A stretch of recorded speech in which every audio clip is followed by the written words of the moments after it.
আওয়ামী লীগের নেতা পরনেতা আমার ভাইকে কার্ড বই ইস্যু ছাড়া আমার ভাইকে রেশন দিয়ে দিত, কিন্তু আমার এই ছেলে সন্তান নিয়ে আমি ভিক্ষা করে খাই, আমার রেশন দেয় না। আমি সাহায্য টুয়াই খাই, আমার স্বামী নাই, আমার দুইটা সন্তান, এই বাচ্চাটা 2 মাসে গর্ভে তুই চলে গেছে।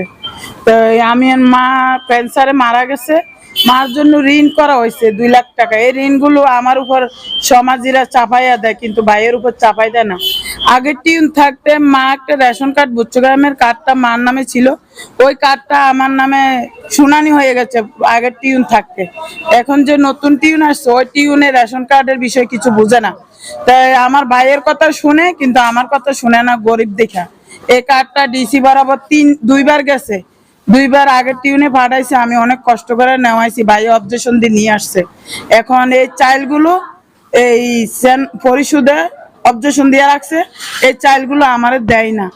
আগের বারও আমার দেয় নাই, এবারও আমার দেয় নাই।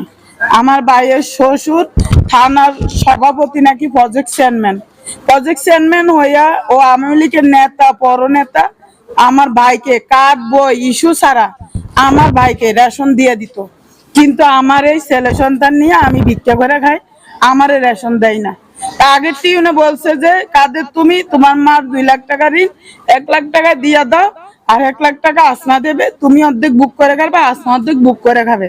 আমার ভাই বলছে আমার মার ঋণ আমি দিতে পারবো না। ভাইয়ের বউ বলছে যে মা বাবার চিকিৎসা করার দায়িত্ব মেয়েদের, ছেলে বিয়ে করছে, ছেলে সন্তান আছে, তার কোনো দায়িত্ব নাই, সেই কোনোদিন ঋণ শোধ করতে পারবে না, কিন্তু ওয়ারিশ সত্ত্বে মা ছেলে পাবে, মেয়েরা পাবে না। মেয়েরা বিয়ে হইলে পর হয়ে যায়, কিচ্ছুই মালিক না। কিন্তু এই চাইল্ডগুলো এখনো অবজেকশন দেওয়া। আমার আপনার ঠিকানাটা আমাদেরকে জানান তো। আমার বাড়ি হয়েছে জালিয়াপাড়া, উপজেলা গুইমারা পড়ছে। উপজেলা হয়েছে গুইমারা টিউন। আকরাম ভাইয়েরও আমি অনেকবার বলছি, আমার মা জীবিত থাকতে এসব বলছে। আকরাম ভাই বলে যে তোমার মা অসুস্থ, এখানে কি জন্য আসছো, কিন্তু আমার মা তখন বিছনার মধ্যে, আমার ভাই কোনোদিন আমার মারে দেখতে যায় না, ক্যান্সারে মারা গেছে। আমার এই বাচ্চা 2 মাসে গর্ভ নিয়ে আমার মারে হাসপাতাল দৌড়াইছি। আজকে রেশন কার্ডটা টিউনে আমার দেয় না। আমি ডিসি কার্ডে 2বার 3বার গেছি, এই গাড়ি ভাড়া দিয়ে বাচ্চাকে তো লই দেয় না। আমার নামে মিথ্যা মামলা দিছে আমার ভাই, তাও আমি হাজিরা টানছি, তাও আমার রেশন কার্ড আমার দেয় না। আচ্ছা, এই যে ছেলেটাকে দেখতেছি, এ কি মাদ্রাসা পড়ে? এই জালিয়াপাড়ার নুমান হুজুরের মাদ্রাসায় পড়ে।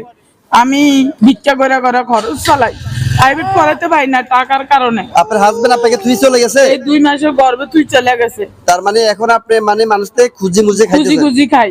আমি কোনো কিছু লাগাইলো আমার ভাই খায়, সিরা দেয়, গাছ গুছালি লাগাই সিরা দেয়, কোনো কিছু করে খাইতে না। আমার বাপের পাশে করে একখানি জায়গা না। আপনার এই বক্তব্য শুনে সোশ্যাল মিডিয়ায় অনেকজনে আপনার সাথে কথা বলতে চাইবে, এবং গুইমারা উপজেলা বা আপনার বাড়ি যে জায়গায়, ওইখানে কাউন্সিলর বা চেয়ারম্যান কেউ না কেউ দায়িত্বে আছে, যারা রাজনীতিকেরা আছে। আমি গরিব দেখে আমার কথা কেউ গুরুত্ব দেয় না, আমি বিচার নিয়ে যাইলে তোদের এই বিচার করতে পারবো না, শহর এখান থেকে যা, আমি এই বিচার করতে পারবো না, শহর এখান থেকে যা।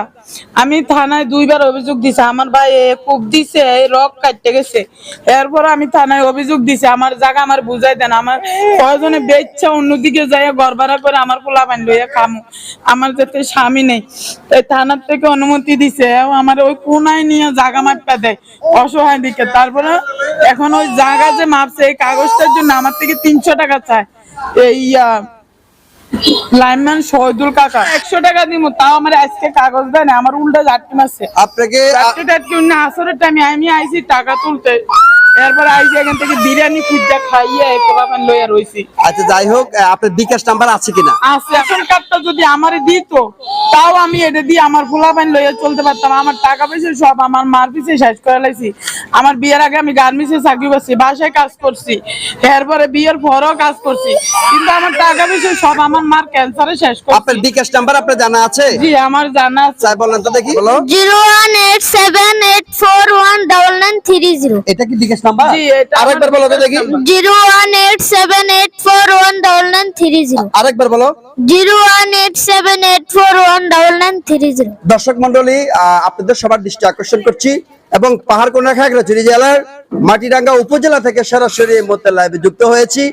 এই বোনটির বাড়ি গুইমারা উপজেলা জালিয়াপাড়া, এবং সে তার এই ছোট্ট বাবুকে নিয়ে এবং এই মাদ্রাসায় পড়ে, এই ছেলেটিকে নিয়ে মানুষের কাছে গিয়ে গিয়ে হাতে টাকা চাচ্ছে এবং সহযোগিতা চাচ্ছে। প্রিয় দর্শক মন্ডলী, এই বোনটিকে প্লিজ দয়া করে আপনারা যে যেখান থেকে দেখছেন এই ঈদের মৌসুমে আপনারা দান সদকা অনেক জায়গায় করেন, বিশেষ করে প্রবাসী ভাইয়েরা। আপনাদের সহযোগিতার কারণে অনেক অসুস্থ মানুষ সুস্থ হয়ে যায়, আপনাদের সহযোগিতার কারণে অনেক বোন স্বাভাবিক জীবনে ফিরতে পেরেছে। হাজার হাজার নজির আছে। এবং আমি এই মুহূর্তে 68,000 গ্রাম বাংলায়, বাংলাদেশের আনাচে কানাচে বিভিন্ন দেশে আমার এই ভিডিও চলছে, আমি জানি। প্লিজ দয়া করে এই বোনটির বিকাশ নাম্বার সেটি আমরা ভিডিওর স্ক্রিনে দিয়ে দেব, এবং এই মুহূর্তে বিকাশ নাম্বার মুখ দিয়ে বলছে, আমি এটা ফুট করে আমি এখানে লিখে দেব। আপনারা যোগাযোগ করে সবাই সবার জায়গা থেকে প্লিজ দয়া করে এগিয়ে আসুন, এবং হয়তো আপনারা সবাই মিলে সহযোগিতা করলে বোনটি আগের জীবনে ফিরতে পারবে, তার ছেলে সন্তানকে নিয়ে সুখে শান্তিতে থাকতে পারবে। আর বিশেষ করে আল্লাহর রহমতে বলছি, আমার এই ভিডিও যাতে সোশ্যাল মিডিয়া যাবে, ইনশাআল্লাহ কোনো না কোনো হেল্প সে পাবে, আমি বিশ্বাস করি। দেখতে থাকুন, চোখ রাখুন সাইফুল ভাইয়া ফেসবুক পেজ ও ইউটিউব চ্যানেলে, এবং মাটিরাঙ্গা উপজেলা বার্তার পক্ষ থেকে সবাইকে শুভেচ্ছা অভিনন্দন জানাচ্ছি। আমরা আজকের মতো এখানে শেষ করছি। ধন্যবাদ সবাইকে।